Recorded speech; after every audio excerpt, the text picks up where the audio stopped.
প্রধান উপদেষ্টার সঙ্গে মার্কিন প্রতিনিধি দলের বৈঠক। অন্তর্বর্তী সরকারকে সহায়তায় 20 কোটি ডলার দেবে যুক্তরাষ্ট্র। পাচার হওয়া অর্থ ফেরাতে সহযোগিতার আশ্বাস। We just signed moments ago our newest development agreement with the interim government that is for over $200 million. We're looking at being able to strengthen governance across the country. আর্থিক খাতে যেগুলি সহযোগিতাগুলো দরকার সেটা এক্সপোর্ট বা আমাদের বাণিজ্যের ব্যাপার অন্যান্য কারিগরি সহায়তা বা বাজার এক্সপ্লোর করার এই সমস্ত আলোচনা হয়েছে। পাচার অর্থ পাচার সহ অন্যান্য যে সমস্ত বিষয় সেই বিষয়গুলি প্রাথমিক কথাবার্তা হয়েছে এবং এ বিষয়ে যুক্তরাষ্ট্র যে এক্সপার্টিস আছে সেটা হয়তো আমরা ব্যবহার করব। 3 শর্তে 100 কোটি ডলার ঋণ দেবে বিশ্বব্যাংক, 190 কোটি দেবে এডিবি। দেখছিলেন প্রধান শিরোনাম। রাত 11টার সময় সঙ্গে আছি আমি গোলাম রাব্বি। এবার অন্যান্য শীর্ষ সংবাদ। হত্যা মামলা রিমান্ডে সাবেক মন্ত্রী ফরহাদ, জড়িত পুলিশ সদস্যদের বিচার দাবি সার্জিএসের। 1 সপ্তাহের মধ্যে পুনর্গঠন হবে আন্তর্জাতিক ট্রাইব্যুনাল, জানালেন চিফ প্রসিকিউটর। সংস্কারে 2 মাসের বেশি লাগার কথা নয়, রাষ্ট্রের পূর্ণাঙ্গ সংস্কার করবে নির্বাচিত সরকার, বললেন মির্জা ফখরুল। অভ্যুত্থানে বিএনপির অবদান খাটো করে দেখার সুযোগ নেই। অস্থিরতা কাটিয়ে স্বাভাবিক হচ্ছে পোশাক শিল্প, শহরে খুলেছে বেশিরভাগ কারখানা, বন্ধ 18টি।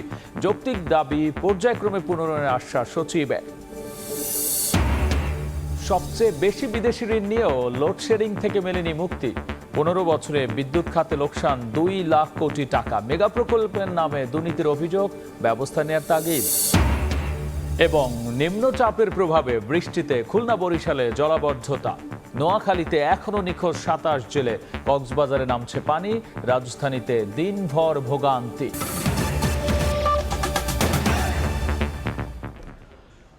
অন্তর্বর্তী সরকারকে সহায়তায় 20 কোটি ডলার অনুদান দেবে যুক্তরাষ্ট্র। আর এতে গুরুত্ব পাবে সুশাসন, অন্তর্ভুক্তিমূলক উন্নয়ন এবং অর্থনৈতিক খাত। রাষ্ট্রীয় অতিথি ভবন পদ্মায় পররাষ্ট্র ও অর্থ উপদেষ্টাদের সঙ্গে বৈঠক শেষে কথা জানিয়েছেন ইউএসএআইডির উপসহকারী প্রশাসক অঞ্জলি খৌ। এদিকে প্রধান উপদেষ্টা ডক্টর মোহাম্মদ ইউনূসের সঙ্গে সাক্ষাতে অন্তর্বর্তী সরকারের 1.5 মাসের কার্যক্রমে আনুষ্ঠানিক সমর্থন দেয় মার্কিন প্রতিনিধি দল। বিদেশে পাচার হওয়া অর্থ ফেরাতে তাদের সহযোগিতা চাওয়া হয়েছে বলেও জানিয়েছেন পররাষ্ট্র সচিব।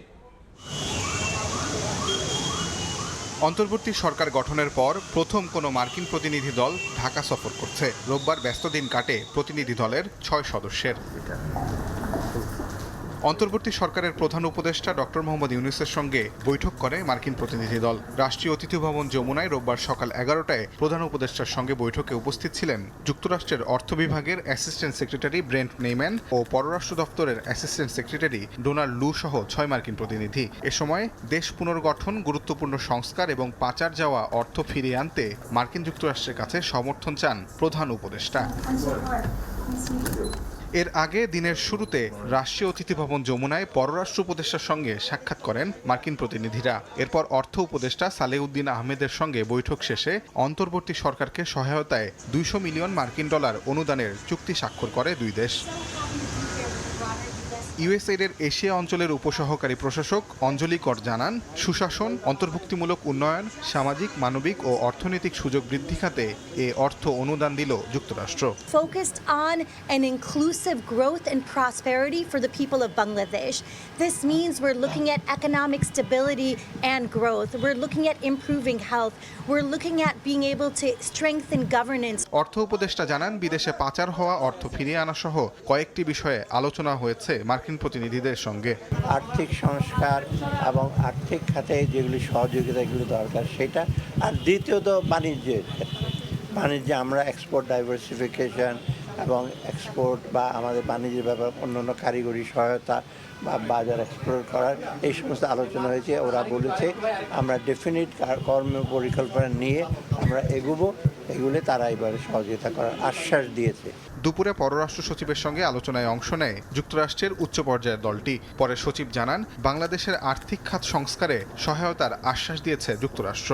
অন্তর্বর্তীকালীন সরকারের সাথে তারা একযোগে কাজ করতে চান এবং সেটার প্রতিফলন হিসেবেই সরকার গঠনের 2য় মাসের প্রথমেই তারা এই প্রতিনিধি দলটি পাঠিয়েছে। দ্বিতীয়ত আমরা আর্থিক সংস্কারের যে সমস্ত সেক্টরকে আইডেন্টিফাই করেছি এই সবগুলো সেক্টরেই তারা সার্বিকভাবে সহযোগিতার আশ্বাস দিয়েছে। অন্তর্বর্তী সরকারের সংস্কার পরিকল্পনা এবং যুক্তরাষ্ট্র কিভাবে সহায়তা করতে পারে সে বিষয়ে আলোচনা হয়েছে। পাশাপাশি র্যাবের সংস্কার পরিকল্পনা নিয়ে মার্কিন প্রতিনিধি দলকে অবহিত করা হয়েছে বলে জানান পররাষ্ট্র সচিব। পাচার অর্থ পাচার সহ অন্যান্য যে সমস্ত বিষয় সেই বিষয়গুলি প্রাথমিক কথাবার্তা হয়েছে এবং এ বিষয়ে যুক্তরাষ্ট্র যে এক্সপার্টিস আছে সেটা হয়তো আমরা ব্যবহার করব। এদিকে বিকেলে বাংলাদেশ ব্যাংকের গভর্নরের সঙ্গে আলোচনা করেন মার্কিন প্রতিনিধি দলের সদস্যরা। তাজওয়ার মাহমুদ, সময় সংবাদ, ঢাকা। 3 শর্তে বাংলাদেশকে $100 কোটি ঋণ সহায়তা দেবে বিশ্বব্যাংক। এদিকে আরও $190 কোটি ঋণ সহায়তা দেবে এডিবি। 3 ধাপে অর্থ ছাড়ের কথা জানিয়েছে এশিয়ান এই সংস্থাটি। সকালে বাংলাদেশ ব্যাংকের গভর্নর আহসান এইচ মনসুরের সঙ্গে বৈঠক শেষে বিষয়টি নিশ্চিত করেছে বিশ্ব ব্যাংক। এই ঋণ পেতে বেসরকারি খাতে অ্যাসেট ম্যানেজমেন্ট কোম্পানি করা, আন্তর্জাতিক মানদণ্ডে খেলাপি ঋণের নতুন সংজ্ঞায়ন এবং নতুন গঠিত টাস্ক ফোর্সের অডিট ফার্মের কার্যবিবরণী বিশ্ব ব্যাংক উপস্থাপনের শর্ত মানতে হবে বাংলাদেশকে। অন্যদিকে অর্থ উপদেষ্টা সালিউদ্দিনের সঙ্গে বৈঠকে বাজেট সহায়তায় $40 কোটি ঋণ সহায়তা দেওয়ার কথা জানিয়েছে এডিবি। এছাড়াও বাংলাদেশ ব্যাংকে $150 কোটি ঋণ সহায়তা দেবে এই সংস্থাটি।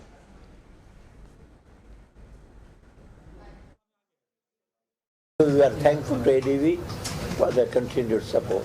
Also, we have discussed about the possibilities of climate fund and our environmental projects and other things. We are zeroing in some of the very important short-term measures, reforms and immediate deliverable to the people. That is most important for us. Second, we have some mid-term, মধ্যমেয়াদী জিনিস আছে, mid-term, and there are some long-term things. সাবেক প্রধানমন্ত্রী শেখ হাসিনা সহ 227 জনের বিরুদ্ধে আন্তর্জাতিক অপরাধ ট্রাইব্যুনালে গণহত্যার আরও 5টি অভিযোগ দায়ের করা হয়েছে। রোববার ট্রাইব্যুনালের চিফ প্রসিকিউটর বরাবর অভিযোগগুলো দেন ভুক্তভোগীর স্বজনরা। এর মধ্যে 19 জুলাই মিরপুর 10 নম্বর গোল চত্বরে স্কুল ছাত্র মাহফুজুর রহমানকে গুলি করে হত্যার ঘটনায় শেখ হাসিনা সহ সর্বোচ্চ 76 জনকে অভিযুক্ত করা হয়েছে। একই দিন বাড্ডায় ব্র্যাক বিশ্ববিদ্যালয়ের সামনে কলেজ ছাত্র মারুফ হোসেন নিহতের ঘটনায় 28 জন এবং উত্তরায় ফয়সাল সরকার নিহতের ঘটনায় শেখ হাসিনা সহ অজ্ঞাতদের বিরুদ্ধে জড়িত থাকার অভিযোগ তোলা হয়েছে। অপর 2 অভিযোগ আনা হয়েছে 20 জুলাই ময়মনসিংহ কিশোরগঞ্জ মহাসড়কে কলেজ ছাত্র নূরে আলম সিদ্দিকী ও জুবায়ের এবং 5 আগস্ট উত্তরায় স্কুল ছাত্র সামিউ আমান নূর নিহতের ঘটনাকে কেন্দ্র করে। ফ্যাসিস্ট সরকারের নির্দেশে গণহত্যায় জড়িত পুলিশ কর্মকর্তাদের শাস্তি নিশ্চিতের দাবি জানিয়েছেন বৈষম্য বিরোধী ছাত্র আন্দোলনের সমন্বয়ক সার্জিস আলম। এদিকে আরেক সমন্বয়ক আব্দুল কাদের বলেছেন, আগামীতে দেশের রাজনীতি হবে গুম, খুন ও ত্রাস মুক্ত। কথা বলার অধিকার থাকবে সব মানুষের। চলমান কর্মসূচির অংশ হিসেবে রোববার মানিকগঞ্জ, ফেনী ও দিনাজপুর সফর করলেন বৈষম্য বিরোধী ছাত্র আন্দোলনের কেন্দ্রীয় সমন্বয়করা। ছাত্র জনতার আন্দোলনে সব জেলায় নিহতের পরিবারের সদস্য এবং আহতদের খোঁজখবর নেন তারা। দুপুরে মানিকগঞ্জ শিল্পকলা একাডেমি মিলনায়তনে মতবিনিময় সভায় অংশ নেন বৈষম্য বিরোধী ছাত্র আন্দোলনের কেন্দ্রীয় সমন্বয়ক সার্জিস আলম। আশ্বাস দেন আন্দোলনে হতাহতদের চিকিৎসা সহ আইনি সহায়তা দেয়ার। যেসব পুলিশ কর্মকর্তা ফ্যাসিস্ট সরকারের নির্দেশে গণহত্যায় জড়িত ছিল তাদের শাস্তি নিশ্চিতের দাবি জানান সার্জিস। আইন শৃঙ্খলা রক্ষাকারী বাহিনীর যে সকল সদস্য সরাসরি এই হত্যাকাণ্ডের সাথে জড়িত ছিল এবং যাদের বিরুদ্ধে এভিডেন্সগুলো আছে, যেই প্রসেসের মাধ্যমে তাদের বিচার হওয়ার কথা সেই প্রসেসে অবশ্যই বিচার হইতে হবে। পুলিশ তার যদি বিচার না হয় তাহলে একজন রাষ্ট্রের অন্য একজন নাগরিকের বিচার করার অধিকারও বা বিচার করার বিষয়টিও প্রশ্নবিদ্ধ হয়। বিকেলে ফেনীতে বৈষম্য বিরোধী ছাত্র আন্দোলনের মতবিনিময় সভা হয় জেলা শিল্পকলা একাডেমিতে। এতে যোগ দেন আরেক কেন্দ্রীয় সমন্বয়ক আব্দুল কাদের। বলেন, আগামীর রাজনীতিতে থাকবে না গুম, খুন ও ত্রাস, থাকবে মানুষের কথা বলার অধিকার। আগামীর যে বাংলাদেশ, সে বাংলাদেশ তারুণ্য নির্ভর হবে। আগামী বাংলাদেশ সুশাসনের বাংলাদেশ হবে। সাম্য মানবিক মর্যাদা নিশ্চিত হবে। গুম খুন ত্রাসের সংস্কৃতি থাকবে না। যে রাজনৈতিক বন্দোবস্তে মানুষের বাকস্বাধীনতা থাকবে, কথা বলার স্বাধীনতা থাকবে, গণতন্ত্র থাকবে। এদিকে দিনাজপুর পলিটেকনিক ইনস্টিটিউট মাঠে দুর্নীতি, চাঁদাবাজি ও সন্ত্রাসের বিরুদ্ধে ছাত্র জনতার মতবিনিময় সভায় অংশ নেন আরেক সমন্বয়ক তরিকুল ইসলাম। আমাদের রাষ্ট্র সংস্কারের আন্দোলন, যে আন্দোলন আমরা চালিয়ে যাচ্ছি, সে আন্দোলন কোনো অপশক্তির কাছে মাথা নোয়াবে না। 8 সেপ্টেম্বর থেকে শুরু হয় বৈষম্য বিরোধী ছাত্র আন্দোলনের বিভাগীয় ও জেলা পর্যায়ের সফর। সাহাল আব্দুল্লাহ আলভি, সময় সংবাদ। সংস্কারে 2 মাসের বেশি সময় লাগার কথা নয় উল্লেখ করে বিএনপির মহাসচিব মির্জা ফখরুল ইসলাম আলমগীর বলেছেন, রাষ্ট্রের পূর্ণাঙ্গ সংস্কার করবে নির্বাচিত সরকার। আন্তর্জাতিক গণতন্ত্র দিবস উপলক্ষে সংবাদ সম্মেলনে তিনি আরও বলেছেন, স্বৈরাচার বিরোধী আন্দোলনে জুলাই থেকে 13ই আগস্ট পর্যন্ত বিএনপির 422 নেতাকর্মী নিহত হয়েছেন। তাই আন্দোলনে বিএনপির অবদানকে খাটো করে দেখার কোনো সুযোগ নেই। সম্মেলন করেন দলের মহাসচিব মির্জা ফখরুল ইসলাম আলমগীর। সংবাদ সম্মেলনে মির্জা ফখরুল বলেন, বারবারই ফ্যাসিস্ট আওয়ামী লীগের টার্গেটে ছিল বিএনপি। বৈষম্য বিরোধী ছাত্র আন্দোলন ও স্বৈরাচার বিরোধী এক দফা আন্দোলনে চলতি বছরের জুলাই থেকে 13ই আগস্ট পর্যন্ত সারা দেশে বিএনপির 422 নেতাকর্মীকে হত্যা করা হয়েছে, যাদের মধ্যে 113 জন ছাত্রদল নেতা। স্বৈরাচারের পতন ঠেকাতে আওয়ামী লীগ বরাবরের মতোই বিএনপিকে প্রধান প্রতিপক্ষ হিসেবে চিহ্নিত করে এবং আন্দোলনকে দমন করতে নিপীড়নের মাত্রা বাড়িয়ে দেয়। 13ই আগস্ট পর্যন্ত সমগ্র বাংলাদেশে শহীদ হন 875 জন মানুষ, যার মধ্যে কমপক্ষে 422 জন বিএনপির রাজনীতির সঙ্গে জড়িত। জনগণের ভোটের অধিকার ফিরিয়ে দিতে দেশ সংস্কারের পাশাপাশি নির্বাচনকে গুরুত্ব দিতে অন্তর্বর্তী সরকারের প্রতি আহ্বান জানান মির্জা ফখরুল। অতি দ্রুত যে সংস্কারের কাজে তারা হাত দিয়েছেন, আমরা মনে করি এই কাজগুলো দরকার। এই কাজগুলোকে খুব দ্রুত শেষ করে একটা নির্বাচনের দিকে যাওয়া, যে নির্বাচনটা একটা নিরপেক্ষ সরকারের অধীনে নির্বাচন হবে। আমার তো মনে হয় অতি দ্রুত, এটা 2 মাস লাগার কথা না, এবং 2 মাসের মধ্যেই উনি যদি দিয়ে দেন তার একটা নির্বাচন করে ফেলতে হবে। আগামীতে নির্বাচিত সরকার রাষ্ট্রের প্রতিটি অবকাঠামোতে সংস্কার করে জনবান্ধব করবে বলেও আশাবাদ ব্যক্ত করেন মির্জা ফখরুল ইসলাম। জনগণ ভোট দিয়ে তাদের প্রতিনিধি নির্বাচন করবে, তারপরেই আপনার বাকি কাজগুলো করা সম্ভব। মার্জিয়া মুমু, সময় সংবাদ, ঢাকা। স্বাভাবিক হচ্ছে তৈরি পোশাক খাত। সাভার আশুলিয়া ধামরা এলাকায় খুলেছে বেশিরভাগ কারখানা, তবে 18টিতে বন্ধ রয়েছে উৎপাদন। এদিকে নিরাপত্তাহীনতায় কাটতে থাকায় স্বস্তি প্রকাশ করল বিজিএমইএ, বলছে এর মধ্যেই হাতছাড়া হয়েছে তাদের বেশ কিছু বিদেশি অর্ডার। শতভাগ কারখানা চালু করতে সর্বোচ্চ গুরুত্ব দিয়ে সরকার কাজ করছে বলে জানিয়েছে শ্রম ও কর্মসংস্থান মন্ত্রণালয়। প্রতিদিনের মতোই স্বাভাবিক কার্যক্রম চলছে আশুলিয়া এলাকার পরিবেশ বান্ধব এই তৈরি পোশাক কারখানায়। বেশিরভাগ কারখানার নিরাপত্তা কর্মী জানান, সকাল 8টায় নিয়ম মেনেই শ্রমিকরা যোগ দিয়েছেন কাজে। আমাদের ফ্যাক্টরি আজকে স্বাভাবিকভাবে চলতে আছে, সুন্দরভাবে চলতে আছে, কোনো সমস্যা নাই। শিল্প পুলিশের তথ্য, সাভার আশুলিয়া ধামরাই এলাকায় মোট 1863টি কারখানার মধ্যে রোববার শ্রমিক অসন্তোষের মুখে বন্ধ রয়েছে 18টি, আর সাধারণ ছুটি 2টিতে। তৈরি পোশাক শিল্প মালিকদের শীর্ষ সংগঠন বিজিএমইএ বলছে, সাভার আশুলিয়া এলাকার সংগঠনটির 407টি কারখানার মধ্যে শ্রম আইনের 13-র 1 ধারা অনুযায়ী বন্ধ আছে 7টি। খোলার পরও উৎপাদন শুরু করেনি এমন কারখানার সংখ্যা 6, আর বাকি 394টিতে স্বাভাবিক রয়েছে উৎপাদন কার্যক্রম। এই 18টা ফ্যাক্টরি আমরা ব্যাপারে মালিক এবং শ্রমিকদের মাঝে করছি যেন তাদের সমস্যাগুলো নিরসন করতে পারে। সম্মিলিত প্রচেষ্টায় কারখানার স্বাভাবিক কর্মপরিবেশ ফিরে আসছে দাবি করে বিজিএমইএ বলছে, এরই মধ্যে কিছু ক্রয়াদেশ চলে গেছে ভারত, ভিয়েতনাম, শ্রীলঙ্কায়। সেই অর্ডারটা আমরা দেখতে পাচ্ছি কিছু কিছু অংশে এটি ভারত, পাকিস্তান, শ্রীলঙ্কা এবং ভিয়েতনামে চলে গিয়েছে। এদিকে কারখানার কার্যক্রম পর্যবেক্ষণে রোববার সকালে আশুলিয়া শিল্পাঞ্চলে আসেন শ্রম ও কর্মসংস্থান মন্ত্রণালয়ের একটি প্রতিনিধি দল। পরে সাংবাদিকদের জানান, শ্রমিক অসন্তোষ দূর করে শতভাগ কারখানা চালু রাখতে সর্বোচ্চ গুরুত্ব দিচ্ছে সরকার। তাদের দাবি দেওয়া বা যেই বিষয়গুলো আছে সেগুলো আমরা সরকারের দৃষ্টিতে আনব। আমাদের উপদেষ্টা মহোদয় তিনি এই ব্যাপারে খুবই আন্তরিক। আমাদের এক্সপোর্ট আরও আমরা বাড়াতে চাই, আমরা অন্য দেশের সাথে প্রতিযোগিতা করে আরো এগিয়ে যেতে চাই। শিল্প এলাকায় নিরাপত্তা নিশ্চিতে সেনাবাহিনী ও পুলিশের টহল ছিল চোখে পড়ার মতো। শ্রমিক অসন্তোষ কেটে অনেকটাই স্বাভাবিক কার্যক্রমে ফিরেছে সাভার আশুলিয়া ধামরাই এলাকার পোশাক কারখানা। তবে এরই মধ্যে এই শ্রমিক অসন্তোষের জেরে যে ভাবমূর্তি সংকটে পড়েছে মেড ইন বাংলাদেশ, তা কাটিয়ে ওঠাকেই এখন সবচেয়ে বড় চ্যালেঞ্জ হিসেবে দেখছেন খাত সংশ্লিষ্টরা। কামরুল হাসান সবুজ, সময় সংবাদ, আশুলিয়া, ঢাকা। প্রথমবারের মতো সেনা সদর পরিদর্শন করলেন অন্তর্বর্তী সরকারের প্রধান উপদেষ্টা ডক্টর মোহাম্মদ ইউনূস। আজ সেনা সদরে প্রধান উপদেষ্টাকে স্বাগত জানান সেনাবাহিনী প্রধান জেনারেল ওয়াকারুজ্জামান। এ সময় সেনাবাহিনীর পক্ষ থেকে প্রধান উপদেষ্টাকে জাতীয় নিরাপত্তার বিষয়ে জানানো হয়। এছাড়াও সেনা সদর পরিদর্শনকালে ভবিষ্যৎ কর্ম পরিকল্পনা প্রণয়ন এবং বাস্তবায়নের বিষয়ে দিক নির্দেশনা দেন ডক্টর মোহাম্মদ ইউনূস।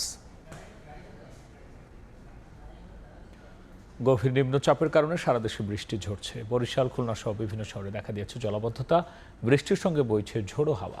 মৌসুমী বায়ু সক্রিয় থাকায় সাগর উত্তাল, সমুদ্র বন্দরে ৩ নম্বর বিপদ সংকেত দেখাতে বলা হয়েছে।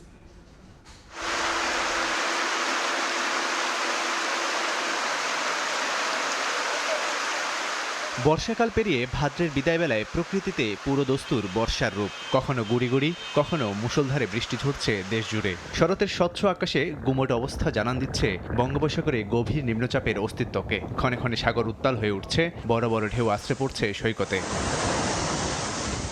মৌসুমী বায়ু সক্রিয় থাকায় রাতভর বৃষ্টি ঝরেছে দেশের বিভিন্ন স্থানে। বরিশাল, খুলনা সহ বিভিন্ন জেলায় প্রধান প্রধান সড়ক সহ অধিকাংশ রাস্তাঘাট পানিতে তলিয়েছে। জলাবদ্ধতায় নাকাল নগরবাসী। অনেকের বাসাবাড়িতে পানি ঢুকে পানিবন্দী নিম্নাঞ্চলের মানুষ। বৃষ্টির সঙ্গে ঝড়ো হাওয়া ও বিদ্যুৎ বিভ্রাটের কারণে ভোগান্তি আরও বেড়েছে। প্রচুর ভোগান্তি, যে ভোগান্তির আসলে কোনো শেষ নাই। একটু বৃষ্টি হইলেই পানি জমে যায়, এমন কোনো রোড নাই, অলিগলি নাই যে মনে করেন পানি না আছে। ড্রেন করেছে ঠিকই, কিন্তু পানি তো এখনো আটশো পানি। পটুয়াখালীতে সর্বোচ্চ বৃষ্টিপাতের রেকর্ড হয়েছে। বৈরী আবহাওয়ায় সমুদ্র বন্দরগুলোকে ৩ নম্বর স্থানীয় সতর্ক সংকেত দেখিয়ে যেতে বলা হয়েছে এবং মাছ ধরার ট্রলারগুলোকে এখনো সতর্ক অবস্থানে থাকতে বলা হয়েছে। যে বৃষ্টি হয়েছে আমার বয়সেও আমি এত বৃষ্টি দেখি নাই। পানিতে গেরাম গাও গেরাম তলাই গেছে, বস্তি কি তাই হ্যাঁ ডুববে গেছে। বৃষ্টিতে রান্না খাওয়া সব বন্ধ হয়ে গেছে, গলের ভিতর হাঁটু সমান পানি। এদিকে কক্সবাজারে বৃষ্টিপাত কমে যাওয়ায় নামতে শুরু করেছে পানি আর ভেসে উঠছে সদর উপজেলা, উখিয়া, টেকনাফ ও চকরিয়া এলাকার ক্ষয়ক্ষতি। তবে ঘরে ফেরা মানুষগুলো রয়েছে চরম দুর্ভোগে। লাবিব হাসান, সময় সংবাদ। বৈরী আবহাওয়ার কবলে পড়ে বঙ্গোপসাগরে ট্রলার ডুবির ঘটনায় নোয়াখালীর 27 জেলে এখনও নিখোঁজ রয়েছে। তাদের উদ্ধারে কাজ করছে কোস্টগার্ড। গত 3 দিনে বৈরী আবহাওয়ার কবলে পড়ে ছোট বড় 29টি ট্রলার। দুপুর পর্যন্ত জীবিত উদ্ধার করা হয়েছে শতাধিক জেলেকে।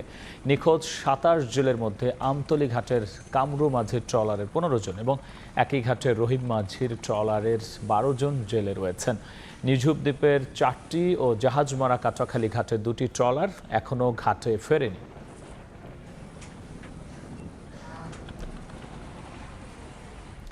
এদিকে রাজধানীতেও দিনভর দমকা হাওয়া সহ বৃষ্টি হয়। এতে সকাল থেকে ভোগান্তিতে পড়েন অফিসগামী শিক্ষার্থী ও খেটে খাওয়া মানুষ। কাল থেকে বৃষ্টি কমে আসবে বলে জানিয়েছে আবহাওয়া দপ্তর।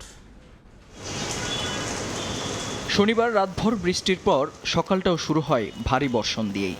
মাঝে বৃষ্টির পরিমাণ কিছুটা কমলেও কমেনি দমকা হাওয়া। বেলা বাড়ার পর আবারও শুরু হয় গুড়ি গুড়ি বৃষ্টি। এতে চরম দুর্ভোগে পড়েন কাজের প্রয়োজনে বাইরে বের হওয়া মানুষ। এই নিম্নচাপটা যতক্ষণ পর্যন্ত স্বাভাবিক না হচ্ছে ততক্ষণ আমাদেরও তো সমস্যা। সারাদিন ধরেই বৃষ্টি হচ্ছে, সাথে বাতাস।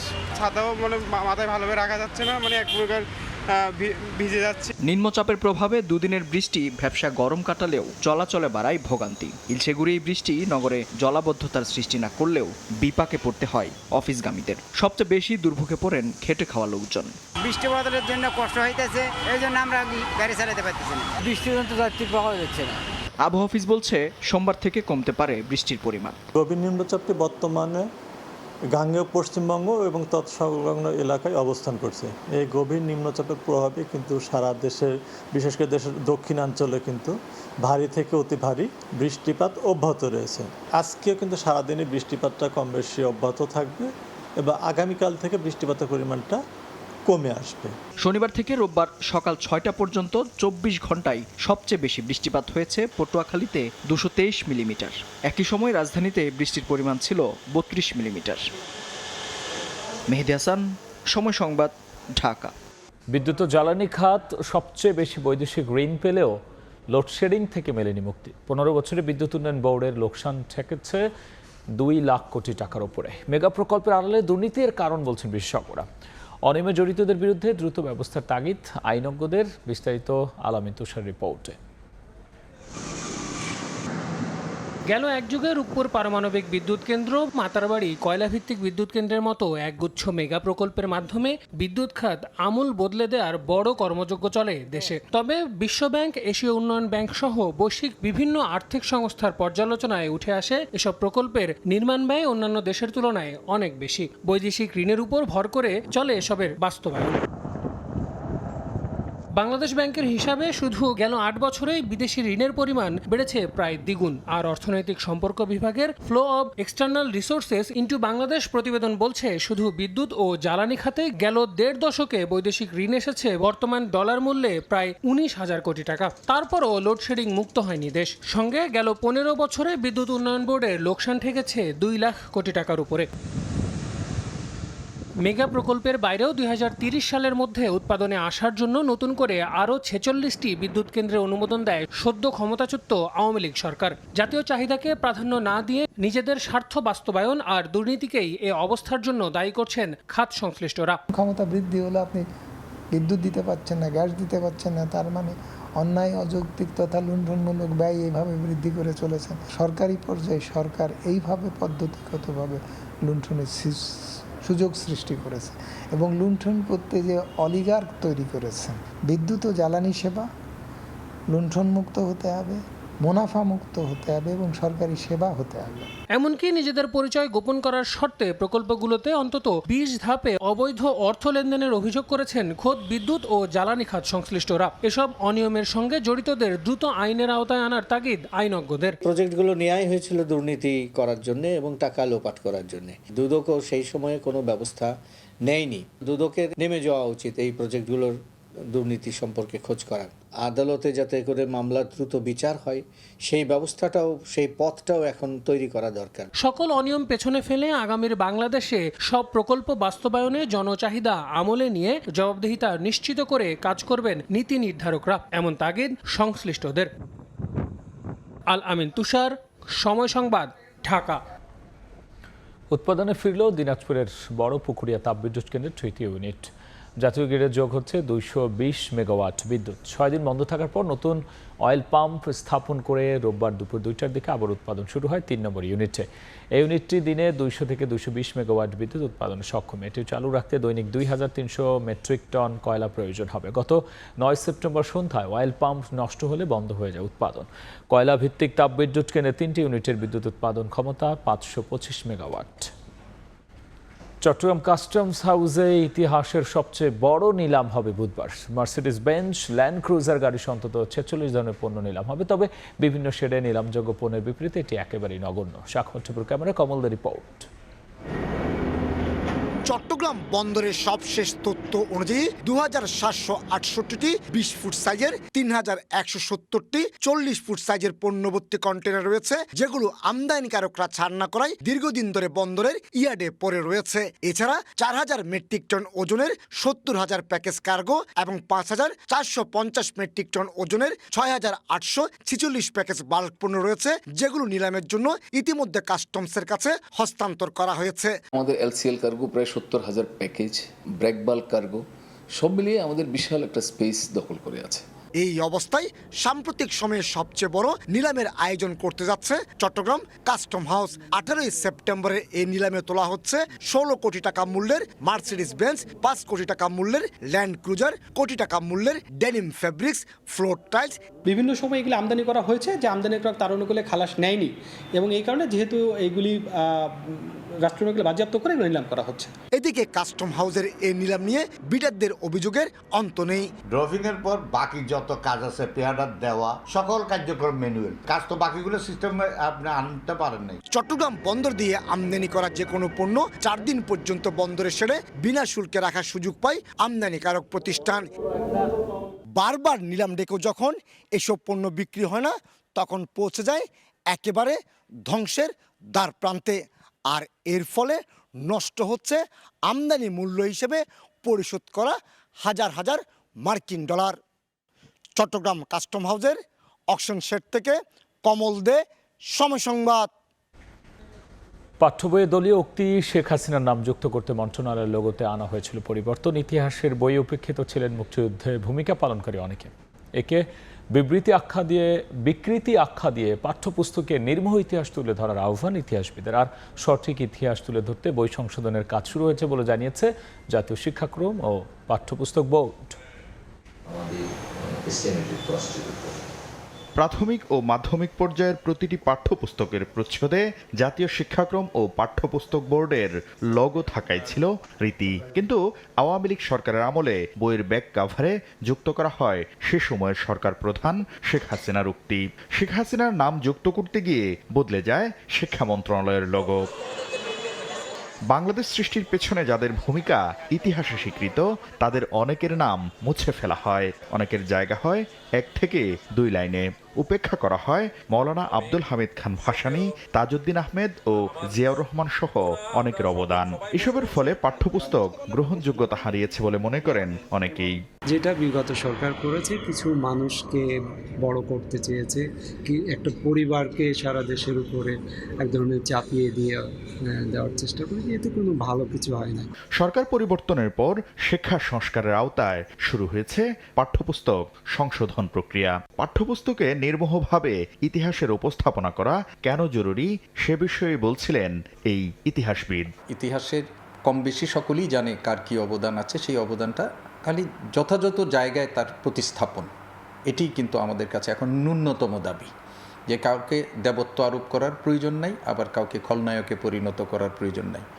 যিনি যে অবদানটুকু রেখেছেন তার সেইটুকু যদি ইতিহাসে আমরা পাই, সেটি হবে এখন এই মানুষের জন আকাঙ্ক্ষার প্রতিফলন। জাতীয় শিক্ষাক্রম ও পাঠ্যপুস্তক বোর্ড বলছে, চলমান সংশোধন প্রক্রিয়ায় ইতিহাসে যার যে অবদান তা পক্ষপাতহীনভাবে তুলে ধরা হবে। যে বইগুলো পরিমার্জন করা হচ্ছে সেখানে ইতিহাসের সঠিক ইতিহাসের যারা যে অবদান যতটুকু রেখেছেন তার মূল্যায়ন যেন আমরা পাঠ্যপুস্তকের প্রতিফলন যথাযথভাবে আমরা দেব। আমরা সচেতনভাবে এই কাজটা করব, যাতে এ ধরনের কেউ অতিমূল্যায়িত আর কেউ একদমই অবমূল্যায়িত যেন না হন, সেটা আমরা রক্ষা করে চলব। পাঠ্যপুস্তক সবার কাছে গ্রহণযোগ্য করতে সব ধরনের চেষ্টা করা হচ্ছে বলে জানিয়েছে বোর্ড। অধিকার আছে। শাকির আহমেদ, সময় সংবাদ, ঢাকা। সঠিক কাগজপত্র তথ্য দিয়ে আবেদন করলে বাংলাদেশিরা 48 ঘন্টার মধ্যে মালয়েশিয়ার ভিসা পেতে পারেন বলে জানিয়েছেন দেশটির high commissioner Hasna M Hashem. দুপুরে Bangladesh institute of international and strategic studies আয়োজিত অনুষ্ঠানে তিনি জানিয়েছেন, বর্তমানে বাংলাদেশে মালয়েশিয়ার বিনিয়োগের পরিমাণ $5 বিলিয়ন। বিনিয়োগ আকর্ষণে বেশ কিছু খাতে সংস্কারের তাগিদ দেন তিনি। এদিকে রোহিঙ্গা সংকট সমাধানে বাংলাদেশের সঙ্গে মালয়েশিয়া নিবিড়ভাবে কাজ করছে জানিয়েছেন দেশটির high commissioner.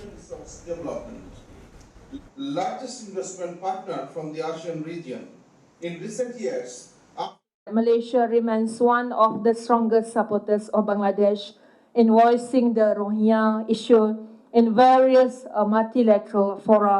Malaysia will work with other ASEAN member states and dialogue partners who have influence on Myanmar to push for peace, more effective humanitarian mechanism, and the eventual political engagement of all relevant stakeholders in Myanmar.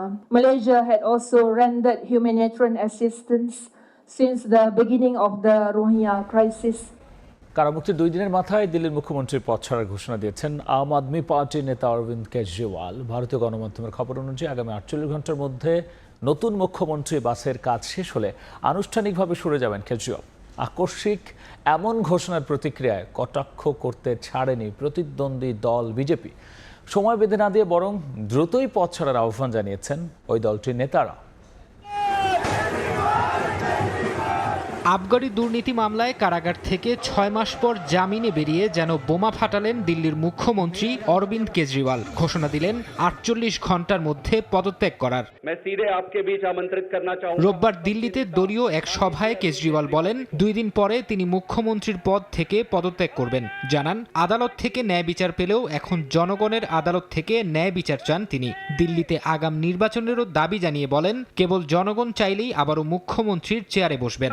से 2 दिन के बाद मैं CM की कुर्सी से इस्तीफा देने जा रहा हूं और मैं तब तक सीएम की कुर्सी पे नहीं बैठूंगा जब तक जनता अपना फैसला ना सुना दे। তবে নিজে পদত্যাগের ঘোষণা দিলেও মামলায় জর্জরিত কর্ণাটক, কেরালা ও পশ্চিমবঙ্গের মুখ্যমন্ত্রীকে কোনো অবস্থাতেই পদত্যাগ না করার আহ্বান জানান কেজরিওয়াল। বলেন, ইডি, সিবিআই দিয়ে ভয় দেখানো, ভুয়া মামলা দিয়ে জেলে পাঠানো এবং সরকার ফেলে দেয়াই বিজেপির ফর্মুলা।